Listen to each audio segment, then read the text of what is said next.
ಏನಪ್ಪ ಅಂದ್ರೆ ಮಹಾವೀರ ಜಯಂತಿ ನಡೀತಾ ಇದೆ.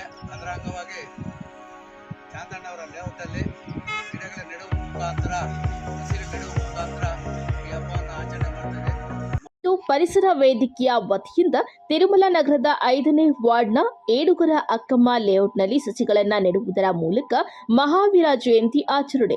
ಕಾರ್ಯಕ್ರಮದಲ್ಲಿ ಮುಖ್ಯ ಅತಿಥಿಯಾಗಿ ಆಗಮಿಸಿದ ರಾಜ್ಯ ಪ್ರಶಸ್ತಿ ವಿಜೇತರಾದ ಡಾಕ್ಟರ್ ಗುಂಪುಮರದ ಆನಂದ್ ಮಾತನಾಡಿ, ಜೈನ ಧರ್ಮದ ಹಬ್ಬಗಳಲ್ಲಿ ಮಹಾವೀರ ಜಯಂತಿ ಮುಖ್ಯವಾದದ್ದು. ಇದು ಕೊನೆಯ ತೀರ್ಥಂಕರಾದ ಮಹಾವೀರನ ಜನ್ಮದಿನವನ್ನ ಆಚರಿಸುತ್ತದೆ. ಮಹಾವೀರ ಜನಿಸಿದ್ದು ಚೈತ್ರ ಮಾಸದ ಶುಕ್ಲ ಯೋದಶಿಯಂದು. ಮಹಾವೀರನು ಗಣರಾಜ್ಯ ಎಂಬ ರಾಜ್ಯದಲ್ಲಿ ಜನಿಸಿದರು. ವಿಜಿ ಎಂಬ ರಾಜನು ಆ ಸಮಯದಲ್ಲಿ ಆಳ್ವಿಕೆಯನ್ನ ಮಾಡುತ್ತಿದ್ದನು. ಆಂಗ್ಲ ಕ್ಯಾಲೆಂಡರ್ನಲ್ಲಿ ಈ ಹಬ್ಬ ಮಾರ್ಚ್ ಕೊನೆಯಲ್ಲಿ ಅಥವಾ ಏಪ್ರಿಲ್ನ ಆರಂಭದಲ್ಲಿ ಉಂಟಾಗುತ್ತದೆ. ಮಹಾವೀರನು ತನ್ನ ಅನ್ವೇಷಣೆಯಲ್ಲಿ ತನ್ನದೇ ಆದ ದಾರಿಯಲ್ಲಿ ಒಬ್ಬನೇ ಸಾಗುತ್ತಾನೆ.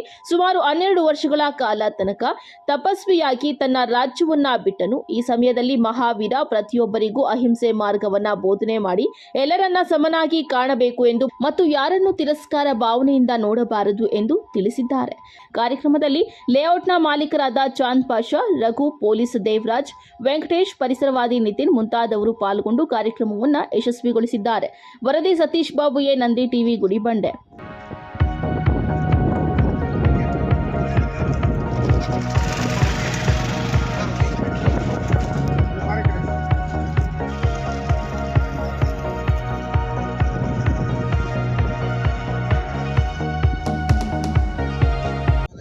ಮಹಾವೀರ ಜಯಂತಿ ನಡೀತಾ ಇದೆ. ಅದರ ಅಂಗವಾಗಿ ಚಾಂದಣ್ಣವರ ಲೇಔಟಲ್ಲಿ ಗಿಡಗಳ ನೆಡುವ ಮುಖಾಂತರ, ಹಸಿರು ನೆಡುವ ಮುಖಾಂತರ ಈ ಹಬ್ಬವನ್ನು ಆಚರಣೆ ಮಾಡ್ತೇವೆ. ಮಹಾವೀರ ಜಯಂತಿ ಅಂದರೆ ಗೊತ್ತಲ್ಲ ನಿಮಗೆ, ಶಾಂತಿಗೆ, ಸತ್ಯಕ್ಕೆ, ಅಹಿಂಸೆಗೆ ಹೆಸರಾದಂಥ ಮಹಾವೀರರ ಜಯಂತಿಯನ್ನು ಈ ಒಂದು ಪುಣ್ಯ ಸ್ಥಳದಲ್ಲಿ ನಾವು ಗಿಡಗಳ ನೆಡುವ ಮುಖಾಂತರ ಗುಡಿಬಂಡೆ ತಾಲೂಕಿನಲ್ಲಿ ಹಮ್ಮಿಕೊಂಡಿದ್ದೀವಿ. ಈ ಒಂದು ಕಾರ್ಯಕ್ರಮಕ್ಕೆ ಚಾಂದಣ್ಣವರು ಅನುಮತಿ ಕೊಟ್ಟರು. ಅವ್ರಿಗೂ ಸ್ವಾಗತ ಬಯಸಿದ್ದೀವಿ. ರಘುಗೌಡನವ್ರು ಬಂದಿದ್ದಾರೆ, ದೇವರಾಜ್ ಸರ್ ಬಂದಿದ್ದಾರೆ, ಮತ್ತು ಕಾಂಟ್ರಾಕ್ಟರ್ ಬಂದಿದ್ದಾರೆ, ಮತ್ತು ನಮ್ಮ ಇಂಜಿನಿಯರ್ ಆದಂತಹ ನಮ್ಮ ಬಲರಾಮ್ ಸಿಂಗ್ ಮಗ ಬಂದಿದ್ದಾರೆ. ಪತ್ರಕರ್ತರು ನೀವೆಲ್ಲರೂ ಧನ್ಯವಾದಗಳು ಹೇಳ್ತದೆ. ನಾವು ಗುಡಿಬಂಡೆಯಲ್ಲಿ ಏನೇ ಕಾರ್ಯಕ್ರಮ ಮಾಡಿದ್ರು, ಯಾವುದೇ ಹಬ್ಬ ಆಗಲಿ, ಹರಿದಿನ ಆಗಲಿ, ಗಿಡ ನೆಡುವಂಥ ಕಾರ್ಯಕ್ರಮಗಳು ಹಮ್ಮಿಕೊಳ್ತಾ ಇದ್ದೀವಿ. ಚಾಂದಣ್ಣವರು ಪರಿಸರವಾದಿಗಳು ಗೊತ್ತು. ಅವ್ರ ಅಂಗಡಿಗಳ ಮುಂದೆ ಹೊಂಗೆ ಗಿಡಗಳು ಹಾಕಿ ಯಾವಾಗಲೂ ಟ್ರಾಕ್ಟರ್ ನಿಲ್ಲಿಸಿ ಗಿಡ ಬೆಳೆಸೋಂಥವ್ರು. ನಮ್ಮ ಲೇಔಟ್ ಕೊಡಿ ಅಂತ ಒಂದು ವಾರದಿಂದ ಹೇಳ್ತಾ ಇದ್ರು. ಇಂದು ಗಿಡಗಳನ್ನು ತಗೊಂಡ್ಬಂದಿದ್ವಿ. ಯಾಕಂದರೆ ಪರಿಸರ ಇದ್ದರೆ ನಾವು, ಪರಿಸರ ಇಲ್ಲದಿದ್ದರೆ ಪ್ರಪಂಚ ಇಲ್ಲ.